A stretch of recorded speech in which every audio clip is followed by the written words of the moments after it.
கடுகு பொடிஞ்சிச்சு. இப்போ நான் வந்து பாவக்காய் குழம்பு பண்ண போகிறேன். Welcome to creative vlog. Hello viewers, welcome to creative vlog. இப்போ நான் வந்து பாவக்காய் குழம்பு பண்ண போகிறேன். கடாயில் நான் வந்து மண் சட்டியில் தான் பண்ணுவேன். கடாயில் எண்ணெய் ஊற்றி கடுகு போட்டிருக்கேன்.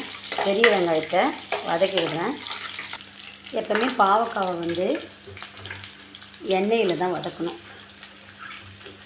இந்த வெங்காயம் போட்டிருக்கோம் பார்த்தீங்களா, அந்த வெங்காயத்துக்குள்ளேயே இந்த பாவக்காவையும் வதக்கிக்கிடலாம். இதை நல்லா வதக்கிக்கிடலாம்.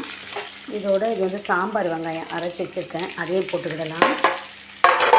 அதையும் போட்டு வதக்கிக்கிடலாம்.